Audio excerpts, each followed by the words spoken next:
네, 안녕하세요. 오늘도 SQL에 대해서 배워보도록 하겠습니다. 우리가 전 시간까지는 셀렉트 문장을 주로 살펴봤었는데요. 오늘은 테이블 생성, 그리고 값 입력, 수정, 트랜잭션, 뭐 이런 것들에 대해서 살펴보려고 합니다.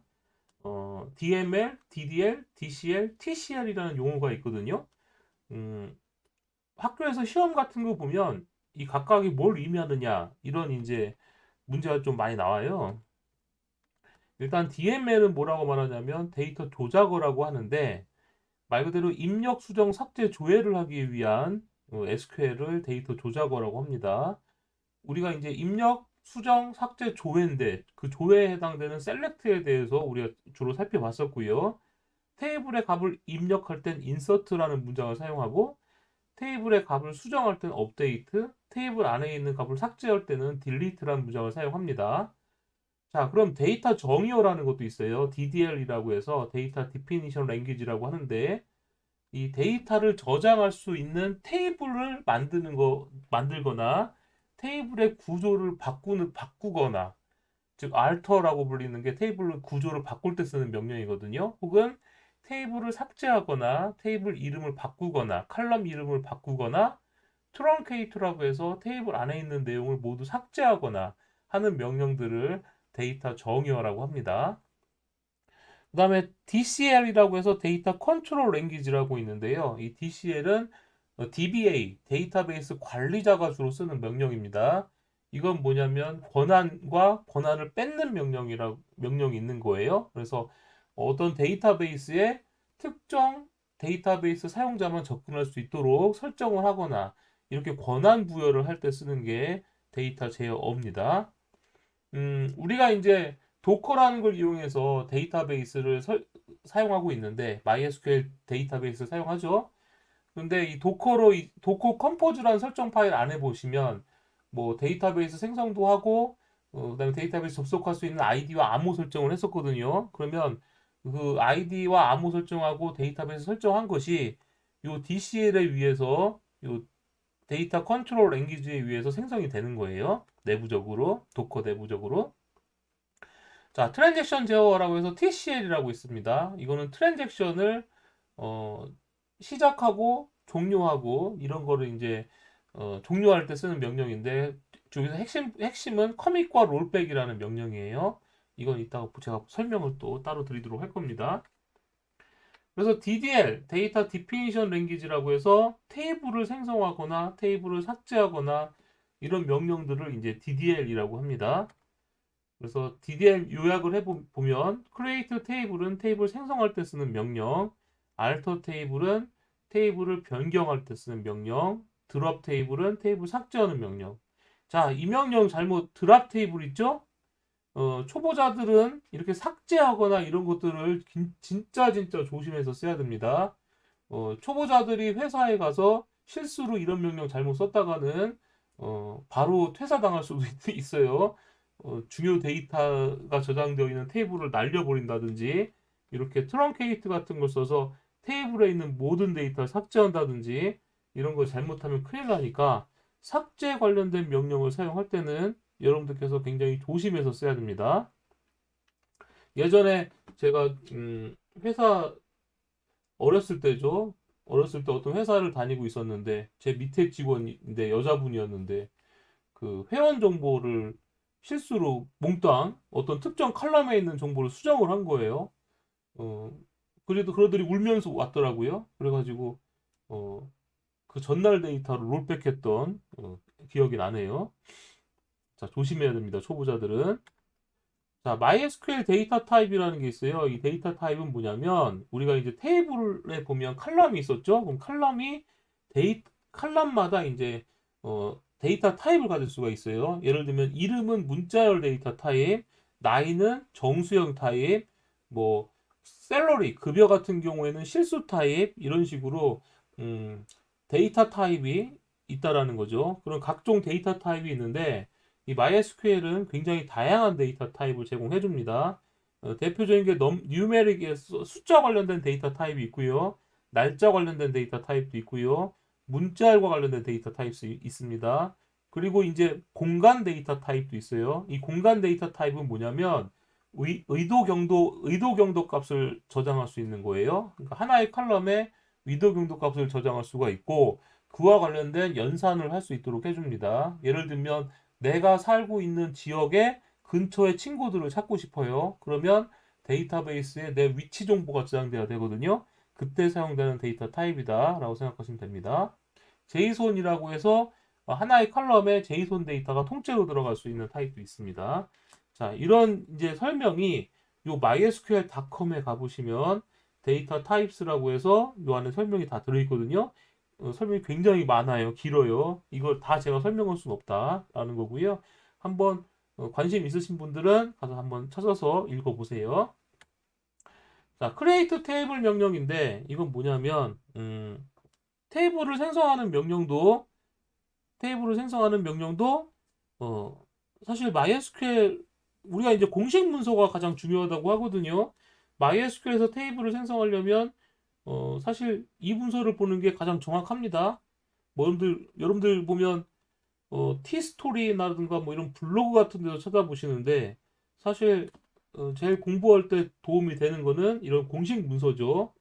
지금 보면 create table statement라고 해서 테이블을 만드는 명령이 나오는데 create 다음에 대괄호라고 되어 있는 부분은 생략할 수 있다는 얘기예요. 즉 이 부분은 나오지 않을 수도 있고 즉 create 생략 가능 테이블 이 부분 생략 가능 테이블 명이 나오는 거죠. 그리고 나서 요게 이제 create definition이 컴마 다음에 점점점이라고 되어 있다는 건 create definition이 여러 개가 나올 수 있다는 거고 그 다음에 테이블 옵션스가 나올 수 있고 파티션 옵션스가 나올 수 있다는 뜻입니다.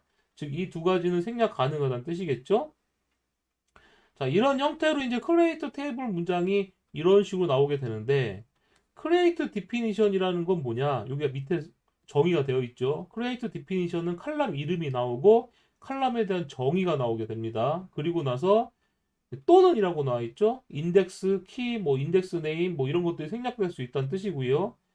그다음에 제약 조건이라는 게 나올 수 있다고 나와 있어요. 즉 칼럼별로 제약 조건이라는 게 나올 수 있다. 그러면 이 컬럼 디피니션은 뭐냐? 밑에 보시면 데이터 타입이 나왔죠? 이 데이터 타입은 챕터 11장을 보라고 나와 있습니다. 이게 뭐냐면 아까 제가 여러분들 공식 문서에 데이터 타입이 있댔잖아요.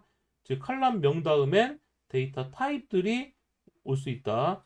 칼럼 이름 다음엔 데이터 타입이 올 수 있고 그 뒤에는 난널이나 널이 올 수 있고 그 다음에 디폴트라는 게 올 수도 있고 이런 각각의 값들이 올 수 있다라는 겁니다. 그러면 오토 인크리먼트라든지 커멘트라든지 이런 게 뭔지 하나씩 하나씩 공부를 하셔야 되는 거예요. 그래서 이걸 굉장히 잘 아시는 분들은 데이터베이스 관리자가 될 수 있게 되는 거죠. 네. 그런데 일반 사용자들은 이런 거 잘 안 보죠. 뭘 봅니까? 구글에서 이런 거 찾아보잖아요. MySQL 테이블 생성 이렇게 찾아서 이제 뭐 봅니까? 이렇게 티스토리 이런 거 눌러가지고 MySQL 테이블 생성하려면 이렇게 사용하는구나. 이거 하나만 보고 끝나죠. 그러면 디테일이 좀 떨어지게 됩니다. 그래서 되도록이면 공식 문서를 보는 게 좋다라는 거 기억해 두세요. 자, 그러면 이제 약식으로 봅시다. 앞에 나왔던 공식 문서에 있는 내용을 보면 테이블 생성할 땐 이렇게 써요. create 테이블 한 칸 떼고 테이블 이름이 나오고요. 그 다음에 필드 이름, 네, 필드 타입, 필드 이름 두 번째 필드 이름, 네, 두 번째 필드 타입, 그리고 나서 이제 제약 조건이라는 게 이렇게 나올 수가 있습니다. 그럼 이 제약 조건이라는 건 뭐냐?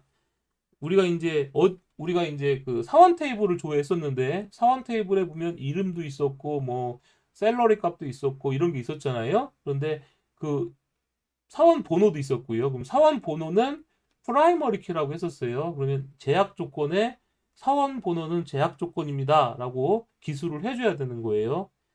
아니면 뭐 부서 정보는 반드시 있어야 된다. 난 널이란 제약 조건 같은 걸 적어줘야 되는 겁니다. 그래서 이런 제약 조건과 필드 이름, 필드 타입을 잘 정의해줘서 테이블을 생성할 수가 있게 되는 거죠.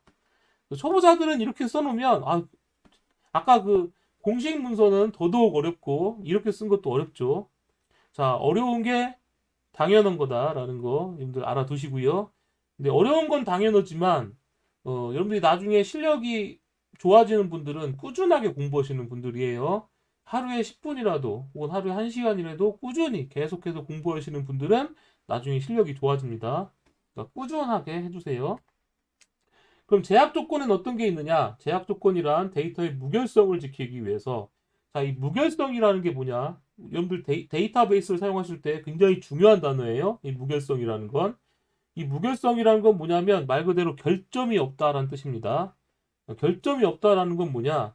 예를 들면 회원의 이름이 있는데 회원 테이블을 만들었어요. 근데 회원 이름이 있는데 여기에는 반드시 이름이 들어가야 돼요. 이름이 없는 회원은 없는 거예요. 그런데 데이터를 조회해 보니까 이름에 널 값이 들어있는 거죠. 그거는 무결성이 깨졌다고 표현하는 겁니다. 왜냐하면 이름은 반드시 가져야 되는데 회원이 이름이 널이에요. 그럼 그 한 건이라도 그렇게 잘못된 데이터가 있으면 무결성이 깨지는 거예요. 자, 이런 경우도 있을 수 있어요. 우리가 이제 학생 점수 있죠? 학교에서 고등학교라고 생각해 볼게요. 학생들의 점수가 있어요. 국어 점수가 있는데 국어 점수의 평균을 구하고 싶은 거예요. 근데 한 학생의 점수가 10,000점인 거예요. 10,000점. 진짜로 10,000,000점. 그럼 어떻게 되겠습니까? 원래는 100점이 최고 점수인데 한 명의 점수가 10,000,000점이라고 써 있게 되면 평균을 구하거나 총점을 구하게 되면 어떻게 되냐면 굉장히 엉뚱한 값이 나오게 되겠죠. 즉 하나의 데이터가 잘못되면 전체 데이터가 문제가 생길 수가 있다는 얘기입니다. 그래서 데이터베이스를 여러분들이 사용하실 때는 이 무결성을 지키는 게 굉장히 중요합니다. 그러니까 나중에 여러분들이 회사에 들어가서라도 이 한 건 정도 데이터 내가 실수하면 뭐 어때? 이렇게 생각할 수 있을 텐데 돈과 관련된 칼럼이라고 생각해 보세요. 돈. 100원을 입력할 거를 10억으로 입력하게 되면 회사가 망할 수도 있다라는 거예요. 그래서 실제 이제 뭐 금융감독원이라든지 아니면 증권거래소라든지 이런 데에서 실수를 잘못하면 큰일 납니다. 여러분들 잘 기억해 두세요. 그래서 난널은 뭐냐면 칼럼에 난널 제약 조건이 있으면 널 값이 들어갈 수가 없습니다. 아예 에러가 나요. 널을 집어넣으려고 하면 에러가 납니다. 유니크 제약 조건은 유일한 값만 저장이 돼요. 예를 들면 이미 숫자 1이 저장되어 있으면 또 1을 저장하려고 하면 에러가 납니다. 프라이머리 키는 난 널이면서 유니크한 제약 조건이에요. 두 가지 제약 조건이 합쳐진 겁니다. 그러니까 널도 오면 안 되고 유니크는 유일한 값들만 있어야 된다는 거죠. 이 말은 유니크만 걸어줬을 땐 널 값은 허용해 준다는 뜻입니다. 널은 유니크 제약 조건에 해당되지가 않습니다. 포린키는 현재 테이블의 어떤 칼럼이 어떤 테이블의 칼럼을 참조하게 만드는 겁니다. 예를 들면 사원 테이블에 보면 부서 아이디가 있었잖아요. 그 부서 아이디는 부서 테이블의 부서 아이디를 참조하고 있었죠. 이런 식으로 참조하는 게 포린키라고 하는 거예요. 디폴트는 아무것도 여러분들이 값을 넣어주지 않았을 때 자동으로 들어갈 값을 설정해 주는 겁니다. 예를 들면 숫자 뭐 num이라는 칼럼을 만들었는데 얘는 값을 여러분들이 저장해주지 않으면 자동으로 기본값이 0이 들어가는 거예요. 널이 들어가는 게 아니라 그런 식으로 했을 때 디폴트가 사용됩니다. 즉 이런 제약 조건을 잘 사용해줘서 여러분들은 테이블을 만들어 주셔야 되는 거예요. 그럼 이런 제약 조건엔 또 뭐가 있느냐? 오토 인크리먼트, MySQL 같은 경우에는 오토 인크리먼트라는 걸 이용해서 자동으로 ID 값을 일씩 증가하게 만들게 할 수가 있습니다. 그래서 처음 값이 저장되면 1, 두 번째 값이 저장되면 2, 세 번째 저장되면 3 이런 식으로 계속해서 자동으로 ID 값을 증가하게 하고 싶다. 이러면 이제 오토 인크리먼트라는 걸 MySQL에서 사용합니다. 그런데 여기서 여러분들 또 잘 알아둬야 될 게 있어요. 뭘 알아두셔야 되냐면 오토 인크리먼트는 저장을 할 때 자동으로 값을 하나씩 증가해서 넣는 거거든요. 그러니까 저장을 할 때 처음에 넣으면 1, 두 번째 넣으면 2, 세 번째 넣으면 3 이렇게 들어가는 건데 만약에 1, 2 하고 나서 세 번째 저장을 딱 하려고 했는데 무슨 이유인지는 모르겠지만 에러가 난 거예요. 에러가 발생하면 숫자 3이 저장을 하다가 실패했잖아요. 그러면 그 다음 저장하려고 하면 4가 저장됩니다. 이 말이 무슨 얘기냐면 오토 인크리먼트는 저장을 시도할 때마다 무조건 1이 증가되는 거예요. 실패하든 성공하든. 그러나 결국에 어떻게 저장될 수가 있냐면 1, 2, 4 이런 식으로 저장될 수 있다는 거죠. 즉 오토 인크리먼트는 이빨이 빠질 수 있다 이 말이에요. 1, 2, 한 칸 뭐 3이 없고 4, 그 다음에 계속 값이 없다가 10, 11, 12 이런 식으로 저장이 되는 거죠. 그러면 뭔가 그런 생각이 들 거예요. 아, 나는 1, 2, 3, 4, 5, 6, 7, 8, 9, 10에서 값이 뭡니까? 비어있지 않고 이빨 빠지지 않고 이렇게 저장되게 하고 싶은데 라는 생각이 든다면 오토 인크리먼트 쓰면 안 됩니다. 오토 인크리먼트의 최고 장점은 뭐냐면 유일한 값, 유니크한 값을 저장한다는 게 가장 중요한 거예요. 그리고 점점 값이 하나씩 증가한다라는 게 중요한 거지. 실패를 하면 그 값은 안 들어간다라는 거 꼭 기억해 두십시오. 자, 그래서 오토 인크리먼트 키워드 다음에 대입윤산절 사용하여 시작하고를 변경할 수 있고요. 네, 오라클은 시퀀스 이거 MySQL에서는 오토 인크리먼트라는 걸 이용해서 자동으로 일식 증가하게 할 수 있거든요. 근데 오라클 데이터베이스는 오라클 DBMS는 시퀀스 객체를 이용해서 오토 인크리먼트와 같은 효과를 낼 수가 있습니다. 사용법은 당연히 다릅니다. 자, 이번에는 이제 데이터베이스 설계라는 개념을 볼 텐데 제가 지금 여러분들한테 설명한 이건 뭐였어요? 테이블을 생성하는 명령이었죠, 여러분들. 그죠? 테이블. 그래서 테이블을 생성하려면 칼럼과 칼럼 타입, 그 다음에 제약 조건을 적어준다. 라는 걸 여러분들한테 설명을 드렸어요. 근데 그럼 테이블은 어떻게 만드느냐? 라는 건데, 이 테이블은 여러분들 뭐예요? 어떤 데이터가 저장될 수 있는 공간이 테이블이에요. 그래서 우리가 앞에서 연습할 때, employees 테이블, 디파트먼트 테이블, 이런 것들을 봤었죠. 그래서 테이블엔 데이터가 저장되는 건데, 이 데이터가 저장되는 테이블을 그냥 아무렇게나 만들진 않는다 이 말입니다. 자, 테이블을 만들 때는 어떻게 만드냐면 테이블을 만들기 위한 순서가 있어요. 그래서 여러분들 중에 혹시 전산 전공, 컴퓨터 공학, 뭐 소프트웨어 공학과 이런 데 나오신 분들은 데이터베이스 개론 이런 수업이 있거든요. 그러니까 데이터베이스와 관련돼서 여러분들이 좀 열심히 수업을 들으시거나 관련된 서적을 보시면 이 데이터베이스 설계에 대한 내용이 나옵니다. 근데 그 설계에 대한 내용은 굉장히 뭐 한 학기 수업만큼 긴 수업이에요. 그렇기 때문에 제가 여러분들한테 이걸 아주 디테일하게 설명드리긴 어렵고 그냥 간단한 개념 정도만 설명을 드리려고 합니다. 일단 데이터베이스 설계의 주요 단계를 보면 요구 조건 분석 단계가 있어요. 자, 한마디로 요구 사항을 분석한다 이런 말을 하거든요. 그럼 요구 조건 분석을 한다는 건 무슨 얘기냐? 예를 들면 여러분들께서 어떤 커뮤니티 사이트를 만들려고 하는 거예요. 회원 가입을 해야 되고 로그인을 해야 되고 게시판에다 글을 쓸 수 있어야 됩니다. 자, 이런 걸 만들고 싶다고 여러분들이 개발자라면 누군가가 그런 걸 부탁할 수 있겠죠. 이게 요구 조건이에요. 자, 회원 가입해야 됩니다. 그럼 회원은 이메일 정보도 입력해야 돼. 가입할 때 이메일 정보도 입력해야 되고 이름도 입력해야 됩니다. 암호도 입력해야 됩니다. 그럼 이런 요구 조건을 잘 받아들여야겠죠. 그 다음에 회원은 로그인하는데 이메일 주소와 암호로 로그인합니다. 그리고 게시판에다 글 쓸 때는 제목과 내용을 꼭 입력해야 되고 반드시 로그인을 해야만 글을 쓸 수 있습니다. 이런 내용이 요구 조건인 거죠. 그런 이런 요구 조건을 잘 받아들인 다음에 뭘 만들게 되냐면 ER 다이어그램이라고 해서 개념적 설계를 하게 됩니다. 이 개념적 설계를 할 때는 보통 한글로 많이 적어요. 한글로 지금 고객이 요구했던 것 중에서 명사들을 많이 뽑습니다. 명사가 뭐가 있었어요? 회원이라는 게 있었고, 그 다음에 게시판이라는 게 있었고, 이메일 주소도 있었고, 그 다음에 암호도 있었고, 이런 것들이 이제 명사죠. 이런 명사들이 이제 엔티티라는 개념이 이제 등장합니다. 이 명사들이 ER 다이어그램은 엔티티 간의 관계 다이어그램이라고 하는 거거든요. 그래서 이 엔티티라는 게 등장해요. 어떤 정보가 계속해서 저장돼서 관리가 돼야 되잖아요. 그러면 그런 정보를 이제 추출해내는 단계가 개념적 설계 단계라고 하고, 이런 개념적 설계 단계에 보면은 중복되는 것들이 있어요. 그럼 중복되는 데이터는 중복되지 않도록 만들어줄 필요가 있거든요. 그래서 중복되지 않도록 만들어주기 위해서 논리적 설계 단계를 하게 되는데 이때 정규화라는 걸 하게 됩니다. 데이터베이스 개론 수업 같은 걸 들으면 이런 정규화를 굉장히 중요하게 생각하고 배우거든요. 3차 정규화, 뭐 N차 정규화, 뭐 이런 내용을 배우게 돼요. 그래서 어, 앞에서 말했던 개념적 설계를 한 다음에 이거를 데이터가 중복되지 않도록 설계를 하는 겁니다. 그게 이제 정규화라는 걸 하게 되고, 그럼 이 정규화를 거친 다음에 이것을 실제 내가 사용할 DBMS에 맞게끔 요건 테이블을 진짜 작성하는 거예요. 테이블 생성하는 거. 방금 전에 우리가 봤던 크리에이트 테이블 문장을 만드는 걸 이제 직접 하는 거죠. 이제 그때 이제 중요한 건 반정규화라고 해서, 정규화라는 건 뭐라고 했어요?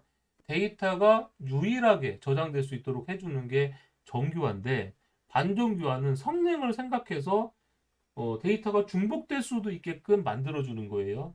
너무 이렇게 데이터가 유일하게끔 저장되도록 하면 성능이 떨어질 수 있거든요. 그래서 아니면 불편해질 수가 있어요. 데이터 작업을 할 때. 그거를 이제 해결하기 위해서 반정교화라는 걸 거치게 되고, 그렇게 해서 이제 DDL, Create Table이라는 SQL 문장을 만들게 됩니다.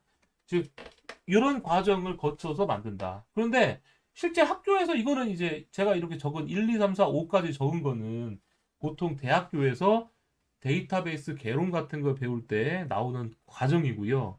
근데 현업에서는 진짜 현업에서도 이렇게 하긴 해요. 이렇게 하긴 하는데 이런 것들을 많이 약식으로 하죠. 약식으로. 그러니까 좀 더 간단하게 이제 진행을 합니다.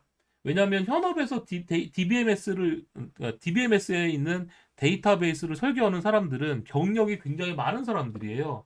경력이 굉장히 많은 사람들이기 때문에 경험이 또 많죠. 그렇기 때문에 이 과정, 1, 2, 3, 4, 5라고 써 있는 이 과정이 그분들 머릿속에서, 뇌 속에서 순식간에 일어나는 거죠. 너무 많은 경험으로 이 데이터베이스 설계를 했기 때문에. 그래서 이런 과정을 차분차분 한 단계 한 단계 하지 않더라도 단방에 나와요. 그런 경험이 많은 분들은.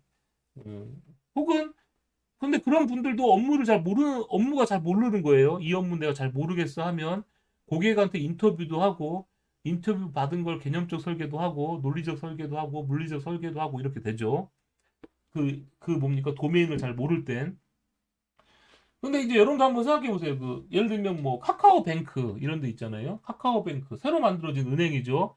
이런 데에서 이제 개발자를 뽑는 거예요. 근데 그 개발자 뽑을 때 어떤 설명이 나올 때가 있냐면 은행 업무를 프로그래밍 많이 해봤던 경력자를 뽑습니다. 이런 식으로 뽑습니다. 혹은 데이터베이스 DBA를 뽑을 때도 은행과 관련된 업무를 많이 했던 DBA를 뽑습니다. 이러죠. 자, 왜 그러냐면 그런 사람들은 지금 이 단계를 머릿속에서 너무 많이 해봤기 때문에 굉장히 빠르게 결과가 나오는 거예요. 그러니까 당연히 여러분들은 이런 거 많이 안 해봤으니까 어떻게 되겠어요? 학교에서 이런 걸 배우는 거예요. 이런 단계별로 어, 설계를 해서 DDL, Create Table 문장을 뽑아내는 것을 학교에서 배우는 겁니다. 그래서 컴퓨터 공학과나 소프트웨어 공학과 나온 분들이 비전공자보다 유리한 게 이런 거예요. 이런 개념들을 잘 알고 있기 때문에 어, 단순히 뭐라는 겁니까? 테이블을 생성하는 걸 이렇게 생각하는 게 아니라 어떻게 하면 데이터가 중복되지 않게끔 테이블을 잘 만들까? 이 테이블을 어떻게 하면 성능이 좋게끔 잘 만들 수 있을까? 이런 걸 고민해서 만들게 되는 거죠. 그래서 여러분들이 되도록이면 컴퓨터 사이언스라고 하잖아요. 비전공자분들은 틈틈이 그런 것도 공부를 하셔야 돼요. 자, 그러면 이제 방금 전에 제가 뭐라고 했습니까? 데이터베이스 설계를 하려면 요구 조건 분석 단계가 있어야 된다고 했었죠. 그래서 가상의 우리가 프로그램을 하나 만들 거예요. 가상의 프로그램. 가상의 프로그램인데 어떤 가상의 프로그램을 만들 거라고 생각할 거냐면 어떤 가상의 프로그램을 만들 거냐면 뭐 회원 가입을 할 거예요. 그리고 로그인도 할 거고. 그래서 로그인을 해야지만 글을 쓸 수 있는 거고요. 글 목록 보기는 로그인 안 한 사용자도 볼 수 있는 겁니다. 그러니까 글을 쓸 때는 로그인 해야 돼요. 그리고 여기는 쓰지 않았지만 글 수정하거나 글 삭제할 때도 로그인을 해야 됩니다. 당연히 수정과 삭제는 로그인해서 내가 쓴 글만 수정 삭제가 가능해야 되겠죠. 즉 이렇게 이제 내가 만들 프로그램을 고민하는 거죠. 내가 만들 프로그램을 고민해야 이게 생각하는 거죠. 이런 요구 분석을 있어야 이런 생각들이 이제 나오기 시작하는 겁니다. 그래서 초보자들은 내가 만들고 싶은 프로그램이 없을 수도 있잖아요. 그러니까 내가 만들고 싶은 프로그램도 없을 수도 있기 때문에 굉장히 쉬운 도메인을 선택하게 되는데, 여러분들이 많이 사용했던 커뮤니티, 게시판이라든지 아니면 뭐 쇼핑몰이라든지 이런 것들을 이제 국비교육과정이나 그런 데서 많이 하게 되는 거죠. 왜? 내가 업무를 잘 모르니까, 많이 경험했던 거는 그래도 쉽게 이런 기능이 필요하구나라는 걸 아니까 그런 겁니다. 그래서 여러분들도 되도록이면 경험해봤던 소프트웨어 있잖아요. 서비스 있잖아요. 그런 걸 좀 약식으로 한번 만들어 보는 게 프로그래밍 실력을 향상시킬 수가 있는 거죠. 자, 여하튼 회원가입, 로그인, 글쓰기, 글 목록 보기 할 때 어떤 쿼리를 사용할까? 이게 이제 질문이거든요. 이걸 한번 고민을 한번 해보도록 하겠습니다. 자, 일단 회원가입을 한다라고 하면 회원가입을 하게 되면 권한을 갖는다고 좀 생각을 해볼게요. 예를 들면 회원가입을 하면 이 사용자는 일반 사용자가 될 수도 있고, 회원가입을 하면 이 사용자는 관리자가 될 수도 있는 거예요. 그래서 회원가입을 하면 기본적으로 일반 사용자 권한을 가지게 되는데 관리자 권한도 가질 수 있다는 겁니다. 즉, 한 회원이 일반 사용자 권한도 가질 수 있고 관리자 권한도 가질 수 있다라는 겁니다. 그래서 일반 사용자는 또 여러 명이 있을 수 있고요. 관리자도 여러 명이 있을 수 있습니다. 이게 요구사항인 거예요. 우리가 만들려는 프로그램에서 요구사항입니다. 기억해 두세요. 그럼 로그인은 그럼 어떻게 하느냐? 로그인은 아이디와 암호를 입력해서 로그인을 할 거고요. 아이디 암호가 일치할 경우에만 로그인 처리를 해줄 겁니다. 네. 이런 걸 한다라는 거 기억해 두세요. 아이디 암호 입력해서 로그인하고 아이디 암호가 일치할 경우 로그인 처리를 할 겁니다. 그럼 글쓰기는 누가 글쓰기를 할 수 있느냐? 로그인을 한 사용자만 글을 작성할 수 있도록 할 거예요. 자, 이런 요구사항이 있는 거죠. 그럼 이런 요구사항에 맞도록 우리는 데이터베이스 설계를 해야 된다라는 겁니다. 자, 그리고 글 목록 보기는 한 페이지에 최대 10개씩 보여줄 거고요. 전체 페이지 목록이 보여줄 거예요. 무슨 얘기냐면 게시판 밑에 보면 뭐 500페이지가 있다. 그래서 뭐 500페이지, 499번째 페이지, 498번째 페이지 이런 식으로 밑에 페이지를 바로 갈 수 있는 URL 주소가 있죠. 경로가 있죠. 그런 걸 말하는 겁니다. 즉 31건일 경우에는 4개의 페이지가 존재할 수 있는 거죠. 그러니까 이 말은 무슨 얘기냐면 전체 건수를 구할 수 있어야지만 페이지의 수도 알 수가 있는 겁니다. 왜 31건일 때 4건이에요? 10건씩 보여준다고 했으니까 10건, 10건, 10건, 나머지 1건 해서 4개의 페이지가 존재하는 거죠. 자, 그러면 앞에 나왔던 거를 좀 정리한다면 이런 뜻이 됩니다. 회원은 권한을 여러 개 가질 수 있고요. 그 다음에 일반 사용자 권한을 가진 사용자는 여러 명일 수 있고요. 관리자 권한을 가진 사용자는 여러 명일 수 있는 거죠. 자, 여기서 보세요.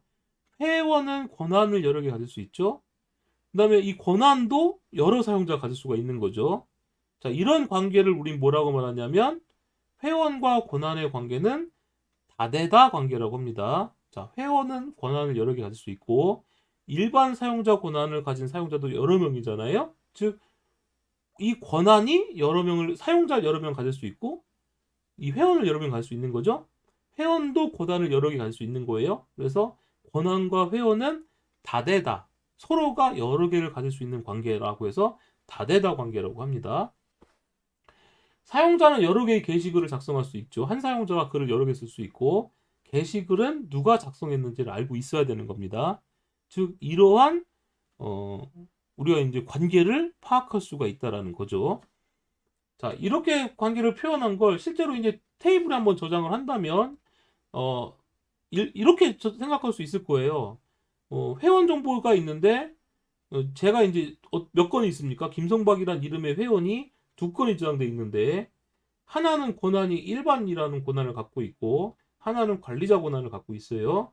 홍길동이라는 회원은 일반 사용자 권한을 갖고 있죠. 자, 요게 이제 이게 회원이라는 정보라고 한다면 아까 제가 무슨 얘기를 했었냐면 정규화라는 이야기를 했었어요. 이 정규화라는 건 뭐라고 했었냐면 논리적 설계 단계에서 정규화는 중복된 데이터를 제거하는 겁니다. 자, 여기서 중복된 데이터가 뭐냐라고 보신다면 이 같은 이메일 주소가 2건 있죠. 그리고 회원 정보에 같은 이름이 2개가 있어요. 즉 김성박이라는 회원 정보가 두 건이 있단 말이에요. 이게 중복된 데이터인 거죠. 근데 왜 두 건이 있냐면 이 김성박은 같은 김성박이지만 일반 권한을 갖고 있는 거고 이 사용자는 관리자 권한을 갖고 있기 때문에 두 건의 데이터가 이렇게 들어가 있는 겁니다. 그러면 논리적으로 두 건의 데이터가 들어가야 되지만 중복이 돼 있단 말이에요. 이거를 어떻게 해줘야 된다? 이거를 중복을 제거해 줘야 된다는 겁니다. 그럼 중복을 제거해 주기 위해서는 그럼 어떤 개념이 등장하냐면 권한이 별도로 빠져야 되는 거예요. 권한이.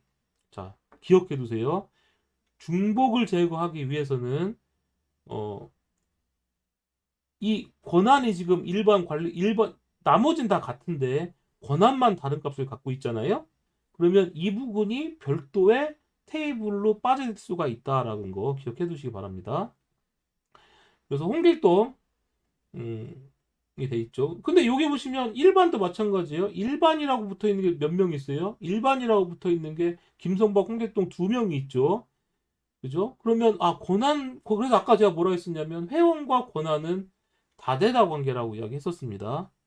자, 이 부분이 처음 들으면 조금 어려워요, 내용이. 자, 이거 하나만 기억해 두세요. 하나의 회원은 여러 개의 권한을 가질 수가 있고 하나의 권한은 일반이란 권한은 여러 회원에 설정될 수 있다라는 거죠. 그 다음에 이제 게시판을 보면 세 개의 게시물이 저장되어 있는데 여기 보면 뭐가 중복되어 있냐면 작성자 이름이 이렇게 중복되어 있죠. 만약에 회원 정보에서 제가 이름을 변경하게 되면 어떤 일이 벌어질까요? 제 회원 정보의 이름을 변경하게 되면 이 게시물 작성자의 이름도 다 같이 변경을 해줘야겠죠. 근데 몇 건을 변경합니까? 두 건을 변경하는 거죠. 자, 기억해 두세요. 나는 회원 테이블의 이름을 변경했는데 누구도 바꿔줘야 된다? 회원만 바꿔주는 게 아니라 이 게시판 테이블의 작성자 이름도 바꿔야 된다는 겁니다. 왜냐하면 회원의 이름이 여기도 저장돼 있고 다른 테이블에도 저장돼 있기 때문에 중복돼 있기 때문에 그런 일이 벌어지는 거예요. 중복돼 있으니까 한 곳에서만 고치면 되는 게 아니고 다른 곳에 있는 것도 고쳐줘야 된다는 거죠. 자, 이런 중복을 해결하기 위해서는 어떻게 할 것인가 라는 거예요. 자, 대충 우리가 이렇게 데이터가 저장되면 데이터가 저장은 할 수는 있어요. 이렇게 데이터가 저장될 수 있긴 하지만 중복돼 있다라는 거죠. 그래서 이런 중복된 데이터를 제거하기 위해서는 정규화라는 과정을 거치게 되는 거고 이 정규화를 거치고 성능을 고려해서 반정규화라는 걸 하게 된 다음에 테이블을 만들게 되는 겁니다.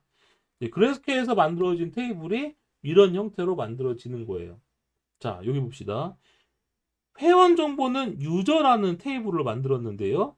자, 유저라는 테이블은 뭘 갖고 있느냐? 유저 아이디를 갖고 있습니다. 그 다음에 로그인하기 위해서 이메일과 패스워드를 갖고 있고 그 다음에 네임, 이름값을 갖고 있고요. 레지데이트라고 되어 있는 건 타임스탬프 형식으로 등록일이에요. 그러니까 회원 가입일이 되겠죠. 그래서 이렇게 유저는 유저 아이디, 이메일, 그러니까 유저 아이디라고 되어 있는데 이 유저 아이디는 뭐냐? 우리가 이제 여러분들 데이터베이스에 대해서 공부하다 보면 식별자라는 게 나오거든요. 식별자? 식별자는 뭐냐면 이 테이블에서 유일성을 보장해 주는 값이 식별자예요. 그럼 여기서 유일성을 보장해 주는 값은 뭐냐면 이메일이거든요. 자, 이메일이 유일성을 보장해 줍니다. 그런데 죄송합니다. 자, 이메일이 유일성을 보장해 주는 건데 문제는 그러면 이메일이 유일성을 보장해 주니까 이메일을 프라이머리 키로 할 수 있거든요. 근데 이메일을 프라이머리 키로 할 수 있게 되는데 되도록이면 프라이머리 키 값은 성능을 고려해서 자동으로 증가되는 아까 오토 인크리먼트라는 거 배웠잖아요. 그래서 프라이머리 키는 성능을 위해서 자동으로 증가하는 인트 값을 쓰는 게 더 좋다고 해요. MySQL에서는. 그리고 이메일은 변경될 수도 있잖아요. 그러면 프라이머리 키는 변경되지 않는 값을 지정하는 게 좋아요. 그러다 보니까 이메일은 유니커에서 이메일 자체 얘만 가지고 프라이머리 키로 할 수도 있는데도 불구하고 자, 이걸 이제 우리가 식별자라고 하는데 이 식별자를 대체할 수 있는 식별자를 우리가 대체 식별자라고 하거든요. 그래서 이 대체 식별자라고 해서 유저 아이디라는 걸 하나 만든 거예요. 얘는 오토 인크리먼트로 자동 증가하도록 할 겁니다. 그래서 얘가 프라이머리 키가 될 거예요. 그래서 앞에 노란색 열쇠 모양 아이콘이 있죠? 얘는 유일성을 보장해주는 키가 될 겁니다.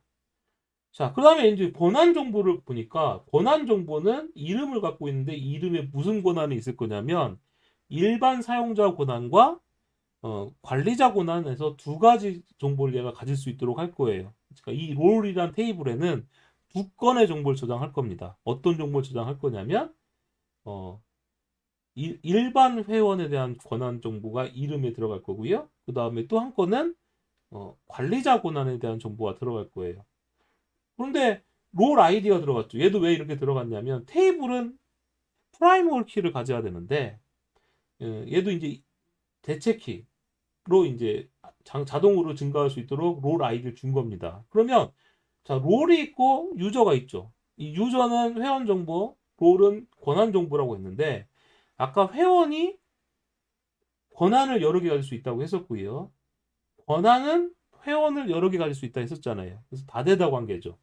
근데 테이블은 다대다 관계가 되면은 이 두 가지 테이블이 다대다 관계를 맺기 위해서는 반드시 가운데에 관계 테이블이라는 걸 만들어 주셔야 됩니다. 즉 원래 회원과 권한 요게 이제 다대다 관계인데 이 다대다 관계는 반드시 가운데 뭐가 있어야 된다? 관계 테이블을 둬야 된다라는 거예요. 그래서 유저와 롤의 관계를 맺어주는 테이블이라고 해서 유저 언더바 롤이라고 만들어 준 겁니다. 그럼 여기에 뭐가 들어가요? 유저 언더바 아이디라고 해서 이쪽을 참조하는 포린 키가 하나 있는 거고 롤 언더바 아이디라고 해서 이쪽을 참조하는 포린 키가 들어간 겁니다. 그래서 이 두 가지가 합쳐져서 얘는 프라이머리 키예요. 자, 이 두 가지가 합쳐서 뭐가 된다? 프라이머리 키가 된다라는 겁니다. 그러면 자, 이 롤이라는 테이블에는 미리 제가 두 건의 데이터를 저장할 겁니다. 어떻게 데이터를 저장할 거냐? 자, 일단 자, 테이블 만드는 거 한번 볼까요? 권한 테이블은 이렇게 만들 거예요. create table role. 자, 롤이라는 테이블을 만드는데 롤 언더바 id는 정수값인데 프라이머리 키죠. 아, 얘는 자동 증가하지 않도록 해놨어요. 그 다음에 오토 인크리먼트가 없죠. 네, 네임 값을 갖습니다. 이렇게 두 가지 컬럼을 갖는 롤이라는 테이블이 있고요. 자, 이 테이블을 제가 한번 만들어 볼게요. 이 테이블을 제가 MySQL 어디 갔나요? 자, 제가 이 테이블을 이렇게 만들어 보겠습니다. 테이블을 이렇게 생성을 하면 DESC 명령으로 테이블 구조를 볼 수가 있죠. 자, 이렇게 구조를 보니까 얘는 두 개의 컬럼을 갖고 있습니다. 롤 아이디와 네임. 그럼 여기에다가 이제 미리 값을 두 건 저장해 줄 겁니다. 권한 정보는 어떻게 저장을 할 거냐면 이렇게 두 건의 데이터를 저장할 겁니다. 자, insert라는 명령은 데이터를 저장할 때 쓰는 명령이거든요. 그래서 insert into 롤 테이블에다 데이터를 저장하는데 이 가로에는 칼럼명이 들어가는 거예요. 이 테이블이 가지고 있는 롤 언더바 아이디 칼럼, 네임 칼럼에서 두 가지 칼럼이 들어가고요. values 다음에는 이 칼럼에 들어갈 값들을 적어줍니다.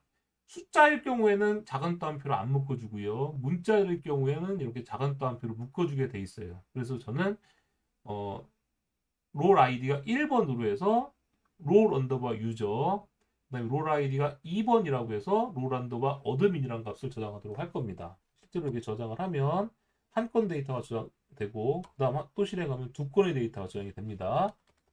이걸 제가 select 별표 from 롤이라고 해보면 두 건의 데이터가 이렇게 미리 저장된 걸 볼 수가 있어요.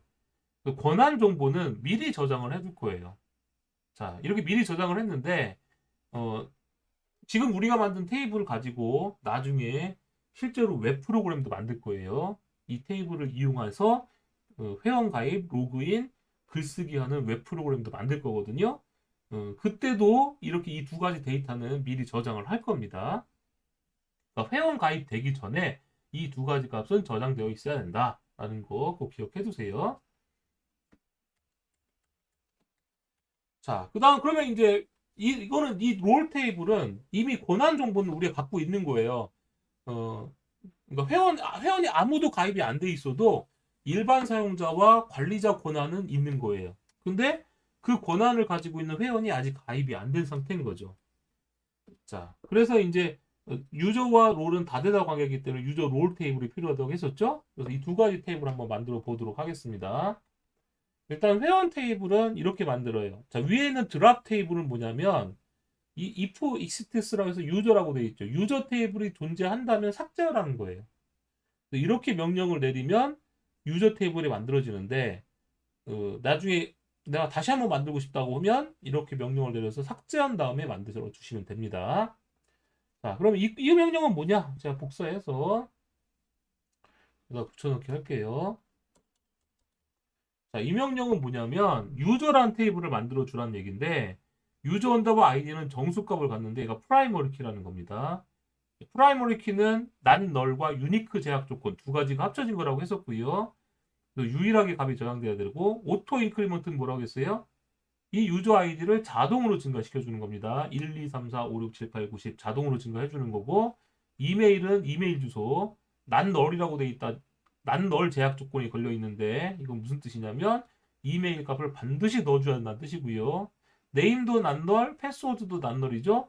즉 이 세 가지 컬럼은 반드시 값을 넣어줘야지만 저장이 된다는 뜻입니다. 그다음에 REGD 데이트는 뭐냐? 타임스탬프 날짜와 그러니까 연월일 연월일과 그다음에 시간 정보가 들어가는 게 타임스탬프인데요. 디폴트 뒤에 보면은 now라고 들어가 있죠. 이 now가 뭐냐면 현재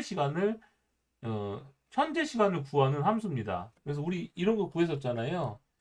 select now 가로 열고 닫고 이렇게 해보면 현재 날짜와 시간 정보가 이렇게 나오고 있는 걸 알 수 있죠? 즉 디폴트 값을 이렇게 써주게 되면 REGDate 값을 여러분들이 넣어주지 않아도 인서트 할 때 넣어주지 않아도 자동으로 현재 날짜 시간 정보가 저장된다 이런 뜻이 되는 겁니다. 그래서 이 테이블 명령을 제가 한번 실행을 해보면 테이블이 하나 만들어져요. 이렇게 create table이라고 해서 만들어지고 DSC 명령으로 유저 해보면 테이블 구조를 볼 수가 있는데 실행했더니 지금 만들 테이블 구조가 이렇게 표시가 되는 걸 알 수가 있습니다. 자, 그럼 유저 테이블을 만들었으면 이번엔 뭘 만드느냐? 권한 테이블은 방금 전에 만들었었고요. 유저와 권한 테이블의 관계를 맺어주는 관계 테이블을 만든다고 했었죠? 자, 이거를 제가 복사해서 만들 텐데 자, 유저 언더바 롤이라고 해서 유저 테이블과 롤 테이블의 관계를 맺는다고 해서 테이블명을 언더바로 이렇게 붙여줘서 테이블을 하나 만들었어요. 그럼 이렇게 딱 보기만 해도 아 얘는 유저와 롤 테이블을 관계를 맺어주는 테이블이구나 이렇게 알기 쉽겠죠. 자, 그래서 이제 유저 테이블에는 유저 아이디가 있었고 롤 테이블에는 롤 아이디가 있었단 말이에요. 이 두 가지 값을 참조하도록 이렇게 칼럼을 선언해줬고요. 그 다음에 이제 포린 키라는 걸 해줬는데 이 포린 키가 뭐냐? 지금 현재 내가 가지고 있는 즉 유저 롤 테이블이 가지고 있는 유저 아이디가 이 앞에 있는 유저 아이디고요.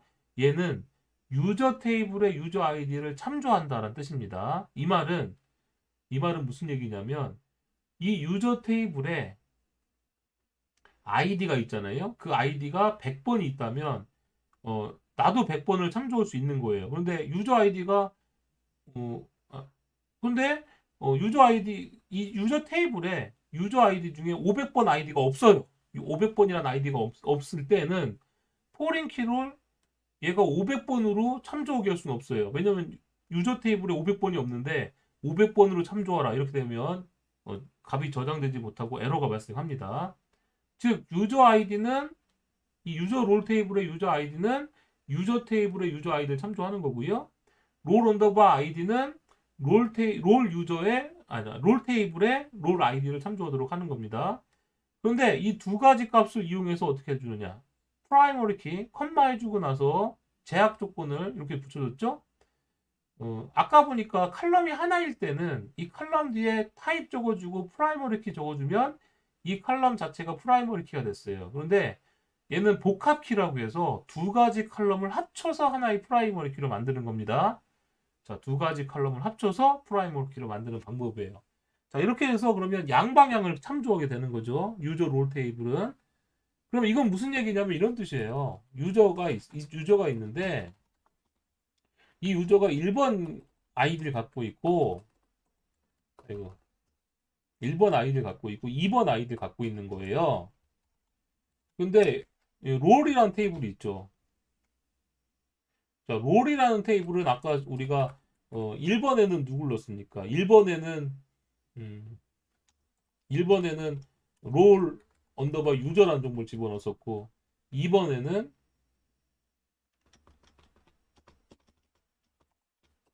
2번에는 롤 언더바 어드민이라는 권한을 줬었잖아요. 이렇게 이렇게 권한을 줬었는데 1번 유저가, 자, 생각해 보세요. 1번 유저가 두 개의 권한을 갖게 하고 싶은 거예요. 자, 두 개의 권한을 갖고 싶으면 유저 언더바 롤 테이블에다 어떻게 값을 넣어주냐면 유저 아이디는 1이고 롤 값은 1인 거예요. 그리고 유저 아이디는 1이고 롤 아이디는 2번인 거예요. 이렇게 두 건의 데이터를 저장해 주는 겁니다. 그러면 자, 우리가 이제 조인을 하게 되면 어떻게 돼요? 유저 아이디가 1이면서 1과 1 이렇게 되니까 얘랑 얘랑 해서 유저 하나가 두 건과 이렇게 조인이 되는 거죠. 이 아이디로 조인을 하면 그 다음에 롤은 어떻게 돼요? 요 1번은 얘랑 조인을 하게 되고 2번은 얘랑 조인을 하게 되는 거죠. 즉, 이 테이블, 관계 테이블을 이용해서 조인을 하게 되면 이 유저가 어떤 권한들을 갖고 있는지 알 수 있습니다. 즉, 이 유저 언더바 롤, 이 세 가지 테이블을 조인하면 몇 건이 나와요? 자, 1에서 1, 1에서 1에서 두 건, 그죠? 그 다음에 이렇게 연결된 두 건의 데이터가 있고 이 데이터는 얘랑 연결되고 이 데이터는 얘랑 연결되니까 두 건의 데이터가 나오는 거잖아요. 즉 테이블은 세 개지만 이 세 개의 테이블을 조인하면 두 건의 데이터가 있는 거나 마찬가지인 겁니다. 이 말은 무슨 얘기냐면 아까 제가 회원 가입에서 이렇게 두 명의 회원이 일반 권한도 있고 관리자 권한도 있다고 했었잖아요. 그래서 이렇게 된 정보를 세 가지 테이블로 표현한 거죠. 세 가지 테이블을 조인하면 이런 결과를 구할 수 있게 되는 겁니다. 네. 그렇게 해서 이제 권한 테이블, 그 다음에 이제 회원 권한 테이블을 만들어 준 거고요. 그 다음에 게시물 정보를 저장하는 테이블도 만들어 보겠습니다. 이렇게 복사해서 자, 실행을 해보면 게시물을 저장할 수 있는 테이블이 만들어지는데 이제 보드 테이블이라고 되어 있거든요. 얘는 보드 언더바 아이디, 얘도 이제 인트 값, 정수 값을 가지는데 프라이머리 키고요. 오토 인크리먼트니까 게시물이 하나씩 저장될 때마다 보드 언더바 아이디의 값은 하나씩 증가합니다. 일씩. 그러니까 게시물이 저장될 때마다 아이디 값이 막 증가하는 거예요, 자동으로. 그다음에 제목이 있고, 제목은 반드시 있어야 된다는 뜻이고요. 근데 내용 있죠? 내용도 반드시 있어야 됩니다. 자, 여기서 유저 언더바 아이디가 있는데 이 글을 쓴 사람이에요. 근데 글을 쓴 사람인데 이름이 들어간 게 아니라 유저 아이디가 들어갔죠. 이 유저 아이디는 반드시 있어야 되고요. 글을 썼다면 포린 키입니다. 즉 유저 아이디는 레퍼런스 요 유저 테이블에 유저 아이디를 참조하도록 했죠. 포린 키로. 그러니까 반드시 회원 정보가 있어야 돼요. 이 회원에 이 사용자가 있어야지만 글을 쓸 수가 있는 거죠. 그다음에 등록일, 자동으로 이제 글이 써지게 되면 날짜 정보가 들어가는 거고요. 뷰 언더바 카운트는 뭐냐면 회원 정보가 아니라 게시물이 저장될 때 조회수가 0으로 기본값이 저장되라는 얘기예요. 그래서 우리 여러분들 그 게시물 글을 읽을 때마다 어떻게 됩니까? 조회수가 하나씩 증가하잖아요. 그 조회수를 말합니다. 즉 여러분들께서 이제 알아두셔야 될 게 글을 조회할 때마다 게시물 조회수는 일씩 증가한다라는 거 기억해 두시기 바랍니다. 그걸 위해서 테이블을 이렇게 만들었죠. 자, 이렇게 해서 이제 보드 테이블이 만들어진 겁니다.